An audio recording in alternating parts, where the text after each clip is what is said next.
Bom dia! Bom dia, bom dia, bom dia, bom dia. Boa tarde também, ou boa noite, ou também boa madrugada. No seu horário que você vai estar assistindo aqui, quem fala é Rafael Silva, pastor e também terapeuta. Na oportunidade de hoje, nós estamos aí dando início a esse projeto aí. Exatamente, vamos conversar, falar sobre alguns pontos. Vamos falar sobre codependência, dependência química, espiritualidade. Espiritualidade no contexto daquilo que eu conheço, não naquele de religião espalhadas por todo o universo, todo o planeta. Mas nos pontos aos quais eu aprendi ao longo dos anos e que tem me ajudado bastante. Uma conexão com uma força maior. Se você não acredita numa força maior, tudo bem, maior respeito, tá? Se você também aí tem um maior preconceito com outras religiões ou ideologia sexual ou como preferir ser chamado, tá? Você está no lugar errado. Uma vez eu estive pensando da seguinte forma: como é que pode um ser humano existir? Bom, enquanto eu estive pensando, de mim mesmo não fluiu nada. Mas a partir do momento que eu comecei a ler a Bíblia, eu entendi a importância de buscar uma força maior. Porque há muitos anos atrás, uma força maior, um poder superior, ele disse: façamos o homem à nossa imagem, conforme a nossa semelhança, e assim criou Deus o homem e a mulher. No capítulo 2 foi possível a existência desse ser vivente ao qual Deus criou neste planeta Terra, quando ele pegou o barro e deu ali o formato e soprou em suas narinas. Em um outro momento, ele vê que o homem está só num jardim. Então ele, em seu íntimo, diz: não é bom que o homem esteja só. Far-lhe-ei uma auxiliadora. E assim fez com que o homem entrasse num sono profundo e tirou uma de suas costelas. E ali formou a mulher. É tão lindo quando navego por esses questionamentos, as perguntas que fluem a respeito da existência de um Deus, de uma força maior. E quando deparo diante das Escrituras, observando esses pontos muito, muito importantes. Teve um momento que uma mulher, por nome Saraí, ela não podia ter filhos. Ela era estéril. E a medicina naquela época não era tão avançada como é nos dias de hoje. Hoje o homem pode até cortar seu órgão genital e ter ali o formato de uma vagina no lugar. E como é tão extraordinário hoje a medicina, nos proporcionando diversas preciosidades, muitas coisas boas. Recentemente estava lendo um artigo ao qual fala de um mega empresário que depois de 2 anos em coma, ele acordou. 2 anos em coma. Imagina só a família ali, preocupada se ele ainda iria voltar. E tentar imaginar quão difícil é para as pessoas próximas, as pessoas do convívio do dia a dia, saber que aquela pessoa está deitada naquela cama, naquele leito, e através dos aparelhos, né, ali ela respirando, e sem a certeza de que aquela pessoa, o espírito, a alma daquela pessoa, está ali. Mas acreditando ali na existência daquele ser humano, porque ela está vendo aquele ser humano. E depositando a sua fé numa força maior. E aí, depois de um tempo, vê que aquela pessoa acordou, está na luta. Muitas pessoas desistem. Desistem porque não acreditam que será possível retornar. Não será possível. Outras dizem ainda que é devido a recursos financeiros. Em alguns casos, não devemos descartar, porque cada aparelho não tem o conhecimento a fundo, né, dos instrumentos que os médicos utilizam. Mas cada aparelho tem um seu custo. Assim como aqui estou gravando, tem um custo. A energia que eu utilizo tem um custo. A internet tem um custo. A manutenção tudo tem um custo. E olhar para esses pontos e voltar ao passado, quando Saraí chegou ao seu esposo Abrão, o homem escolhido por Deus, ao qual recebeu de Deus um mandato. Deus falou a ele para ele sair do meio da sua parentela, da terra onde ele estava, para uma terra que ele iria. Deus não falou: Abrão, é essa terra aqui, pega, tá vendo essa terra aqui? É essa terra. Não. Sai do meio da tua parentela e vai para uma terra que eu te guiarei, eu te conduzirei, eu estou contigo. Tu serás numeroso. Em tudo que tu tocares será uma bênção. Todos aqueles que te abençoarem serão abençoados. Aqueles que te amaldiçoarem serão amaldiçoados. Proteção divina em sua vida. Mas Abrão estava triste, porque com a sua parceira ele ainda não tinha um filho. E ela também estava triste, porque qual mulher,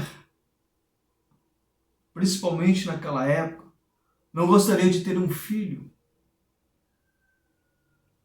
De gerar uma vida de dentro de si?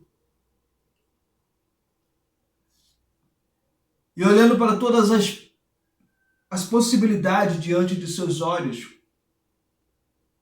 Saraí encontrou em Agar, a sua serva,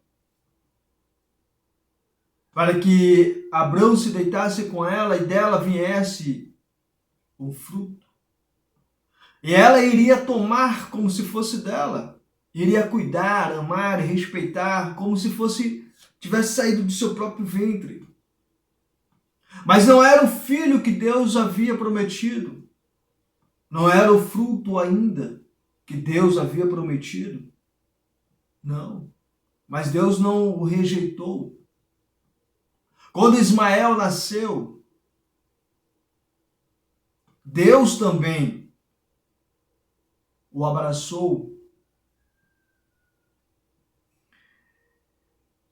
Mas quando Isaac nasceu, o filho do próprio ventre de Sara, porque quando Deus mudou o nome de Abrão para Abraão, mudou também de Saraí para Sara.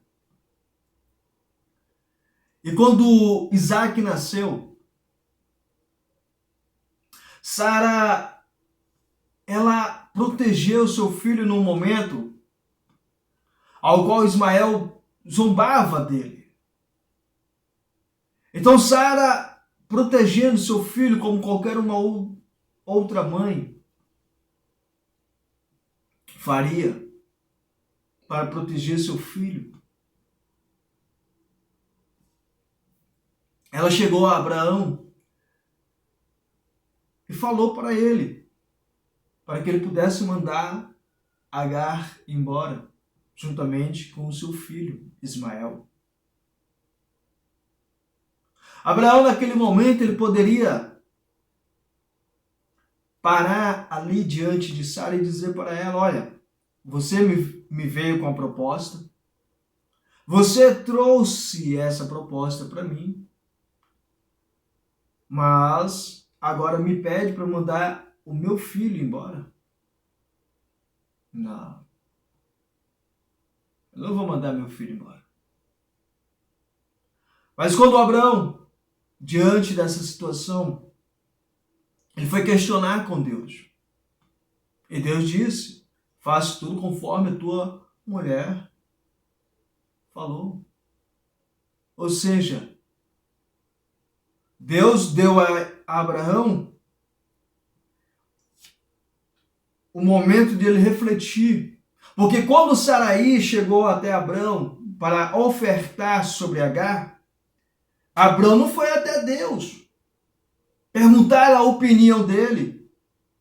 Ele não foi até Deus dizer: ei, Deus, deixa eu te falar, Saraí me veio com uma proposta aí para mim me relacionar sexualmente aí com Agar e ter um filho, e esse filho ser meu herdeiro. O que isso me diz? Ele não foi até Deus. Mas agora, quando ele se viu diante de uma situação, se viu acuado, porque ele teria que mandar o seu próprio filho, o seu herdeiro, o seu primogênito, embora. Ele foi até Deus. Muitas das vezes nós, quando nós estamos diante de algo que queremos, que a carne almeja, que a carne fica suculenta, babando por querer aquilo, não falamos com Deus, não perguntamos, não pedimos a sua opinião.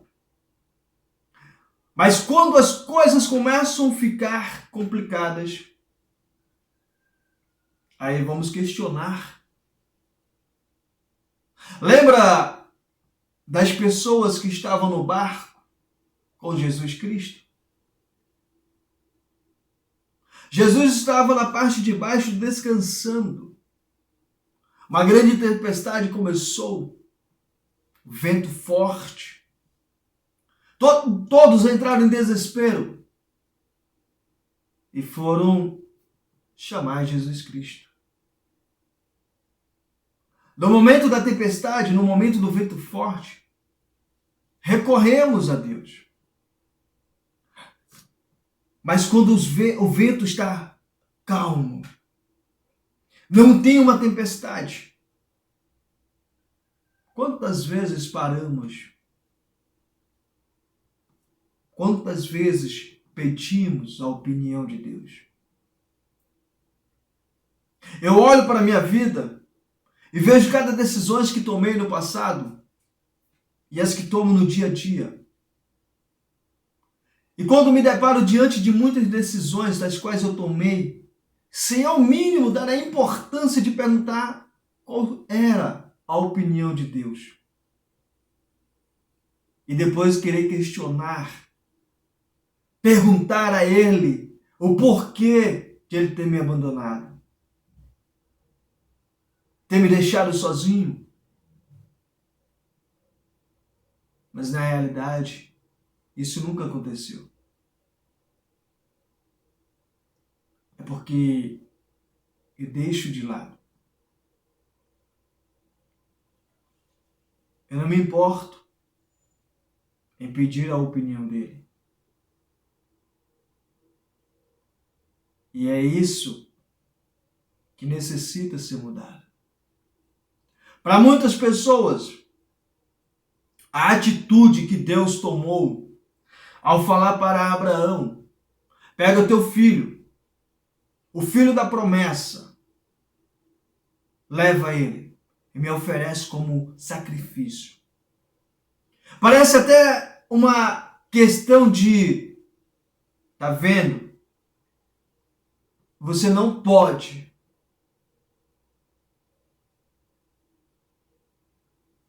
Mas não é. Deus estava mostrando para Abraão que o que ele promete, ele cumpre. Ele havia prometido um filho, numa promessa. Ele não iria tirar aquele filho para mostrar para Abraão a quem ele deveria obedecer. Promessa é dívida. E Deus não deve a ninguém.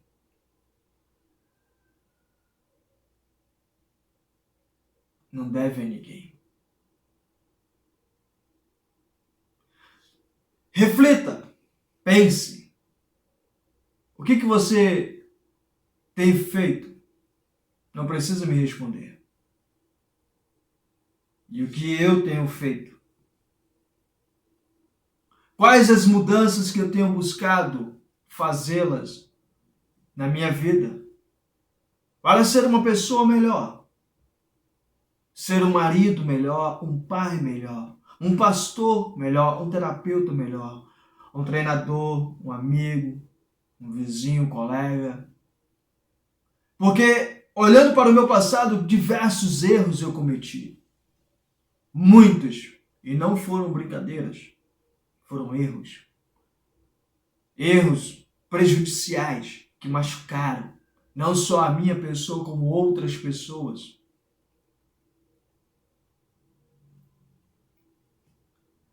E a importância de hoje, aqui está. E refletir neste momento é importante para mim. Pode não ser para você, mas para mim é. Quando eu falo, os ouvidos mais próximos da minha boca são os meus. Como Jesus Cristo diz, amai o teu próximo como a ti mesmo. Quem é o meu próximo?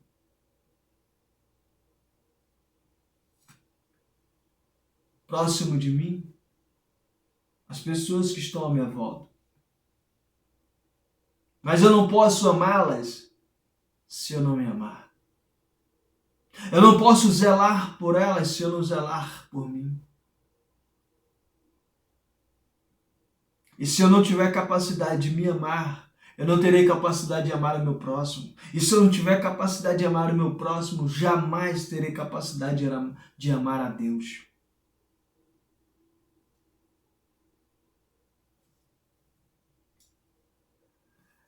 Jesus te ama. Provavelmente eu não te conheço. Provavelmente eu não sei nem quem é você que está assistindo. Mas Ele te ama. Se eu te conhecer, talvez eu possa te amar. Mas não aquele amor paterno. Não. Amizade. Provavelmente.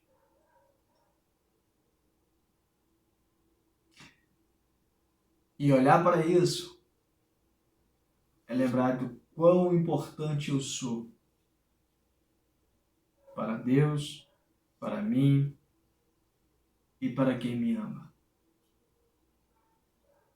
Isso não nos torna inimigos, apenas pessoas que não nos conhecemos. Porque é fácil dizer para você que eu te amo, mas eu não te conheço. Porque a partir do momento que eu te conhecer, nós vamos ver coisas que nós somos diferentes. Vamos ver pensamentos que eu tenho diferente de você. e poderá ocorrer atritos. E aí?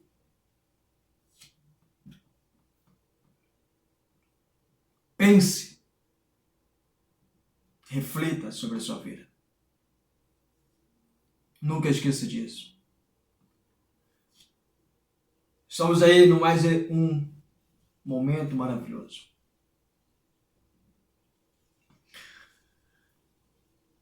Neste programa, Encontro Social com Deus. Não, eu não sou Deus. Nós estamos nos encontrando com Ele. Exatamente. Em oferecimentos da RH Espaço Terapêutico, Maria Crochê, Márcia Crochê, psicóloga Thaís, Rafa Fitness. E provavelmente poderá ser você, caso você queira ser um dos nossos patrocinadores. Forte abraço, que Deus abençoe sua vida, sua história. Obrigado por existir e ser essa pessoa maravilhosa. Opa, calma o microfone. E até a próxima. Tchau, tchau.